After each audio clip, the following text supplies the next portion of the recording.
যখন ওই সাতক্ষীরার এক এমপি জামাত এমপি নজরুল ইসলামের অপকর্ম মিডিয়ায় ছয়লা হয়ে গেল, সারা দেশের মানুষ থুতু ফেলছিল, সেইটাকে অন্য খাতে প্রবাহিত করার জন্য আমরা কি দেখতে পেলাম? হঠাৎ করে রাতের আধারে কি আসলো? মেসেজে ছয়লা হয়ে গেল, পাম্পে যান তেলের সংকট। এইখানেই ষড়যন্ত্র।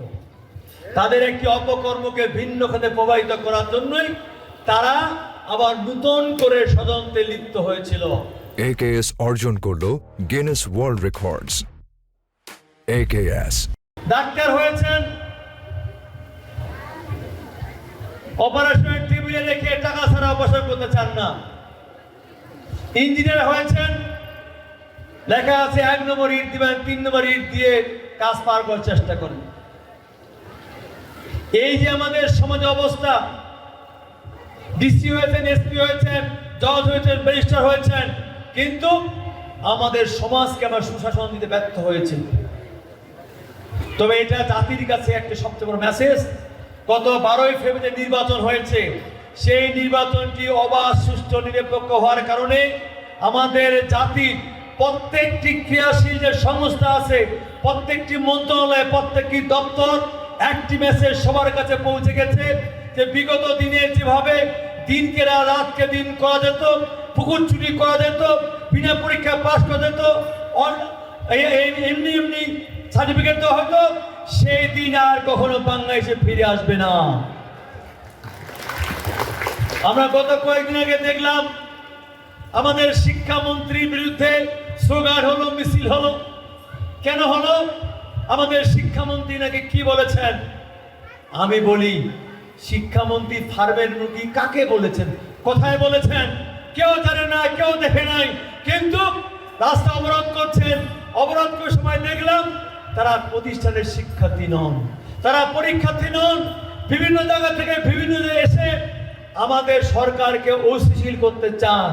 আমাদের সরকারকে মনে করছেন যে এইভাবে আমাদের ছাত্র ছাত্রীদের রাস্তায় নেমিয়ে এইরকম একটি অবাধ, সুষ্ঠু, নিরপেক্ষ নির্বাচনের মাধ্যমে একটি সুপ্রতিষ্ঠিত সরকারকে আপনারা ক্ষমতা থেকে সরাতে চান। চেষ্টা করেছিলেন কিছুদিন আগে, আমাদের যখন ইরান ইসরায়েল যুদ্ধ হলো, সেই তেলের সমস্যা, ও কারণেই দেখি পেট্রোল পাম্পে গাড়ির লাইন। আমরা এত মোটরসাইকেল কোথেকে জানি না। মাননীয় প্রধানমন্ত্রী তারেক রহমানের কারিজমাটিক নেতৃত্বের মাধ্যমে উনি যখন সংসদে সরকারি দল থেকে 5 জন, বিরোধী দল থেকে 5 জন করে সদস্য নিলেন, 2 দিন পরে অটোমেটিকলি ওই পেট্রোল পাম্প থেকে সেই মোটরসাইকেলের লাইন, গাড়ির লাইন উধাও হয়ে গেল। তাহলে বুঝতে হবে কারা এই ষড়যন্ত্রের সঙ্গে লিপ্ত। যখন ওই সাতক্ষীরার এক এমপি জামাত এমপি নজরুল ইসলামের অপকর্ম মিডিয়ায় ছয়লা হয়ে গেল, সারা দেশের মানুষ থুতু ফেলছিল, সেইটাকে অন্য খাতে প্রবাহিত করার জন্য আমরা কি দেখতে পেলাম? হঠাৎ করে রাতের আধারে কি আসলো? মেসেজে ছয়লা হয়ে গেল, পাম্পে যান তেলের সংকট।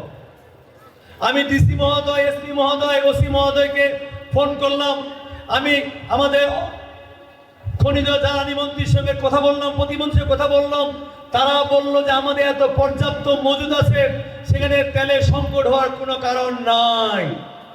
এইখানেই ষড়যন্ত্র। তাদের একটি অপকর্মকে ভিন্ন খাতে প্রবাহিত করার জন্যই তারা আবার নতুন করে ষড়যন্ত্রে লিপ্ত হয়েছিল। প্রিয় ময়দানদিঘিবাসী, আমরা বলতে চাই, এই সরকার 71-এর যেমন চেতনাকে ধারণ করে, ঠিক 24শে জুলাই চেতনাকে ধারণ করে এই সরকার গঠন হয়েছে।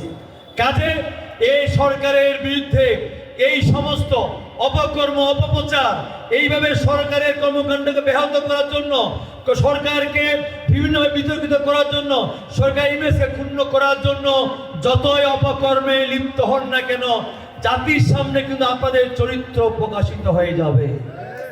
কাজে মেসেজ ক্লিয়ার। আমাদের মাননীয় প্রধানমন্ত্রী শুধু এইখানে নয়, উনি যে 9 কোটি 38 লক্ষ টাকা বাজেট দিয়েছেন, সেই বাজেট দিয়ে উনি প্রমাণ করেছেন উনি বাংলাদেশকে আগামী দিনে কোথায় নিয়ে যেতে চান। এইবার সংসদে প্রথম মাননীয় প্রধানমন্ত্রী অর্থমন্ত্রীকে অনুরোধ করছেন আমার এইসব দ্রব্যের মূল্য কমাতে হবে, ট্যাক্স কমাতে হবে, যেটা বিরোধী দলের নেতা বলার কথা। আমাদের মাননীয় প্রধানমন্ত্রী বক্তব্য শেষ হলে বিরোধী দলের নেতা তার চেয়ার থেকে উঠে আসে মাননীয় প্রধানমন্ত্রীকে কংগ্রেচুলেট করেছেন। এটাই বিএনপি, এটাই তারেক রহমান, এটাই ধানের শীষ। ইনশাল্লাহ আমাদের মেসেজ ক্লিয়ার। আমরা সরকার গঠন করেছি, তাই বলে আমাদের কোনো নেতা কর্মীকে আমরা এই স্বাধীনতা দেই নাই যে দলের ইমেজ ক্ষুণ্ণ হোক, দল সরকারিভাবে যা অনুদান দিবে সেইগুলো 900 করে তুমি বিলি বন্টন করবা, সেই সুযোগটা আমরা দেব না। আমাদের মেসেজ ক্লিয়ার। দল করতে গেলে দলের ইমেজ অক্ষুণ্ণ রাখতে হবে, দলের ইমেজ বৃদ্ধি পায় সেই কর্মকাণ্ড করতে হবে। আমরা সরকারি অনুদানগুলো আসবো সেইখানে দলীয় দৃষ্টিকোণ দিয়ে না দেখে যার পাওয়ার যোগ্য, যাকে দেওয়া উচিত, যেই ধর্মের, যেই মতের, যেই দল হোক না কেন, আমার তার কাছে পৌঁছায় দিতে চাই। ঠিক তদ্রুপ চাকরি খেতে মেয়েরা বলতে চাই, এখানে আমি ঘোষণা দিয়ে যাচ্ছি, এই আমার নির্বাচনী এলাকায় যে কোনো সরকারি দপ্তরে, যে কোনো সংস্থায়, যে কোনো কর্পোরেটে ইনশাল্লাহ তোমরা লিখিত পরীক্ষায় উত্তীর্ণ হবা, তোমার চাকরি দেওয়ার চেষ্টা করব।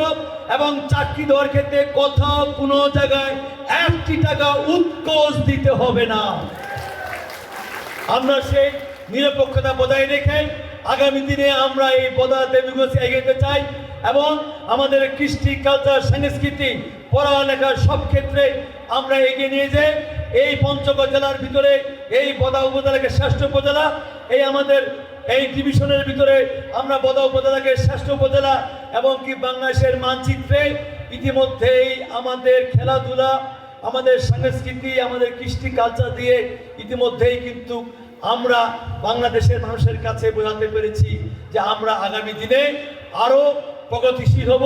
এবং AI প্রযুক্তির তালে তালে আমরা বদা উপজেলার প্রত্যেকটি শিক্ষা প্রতিষ্ঠানের মেধাবী ছাত্রছাত্রীরা সেইভাবে এগিয়ে গিয়ে আমরা পৃথিবীর তালে তালে আমরা লড়াই করে আমরা সেইভাবে এগিয়ে যাব।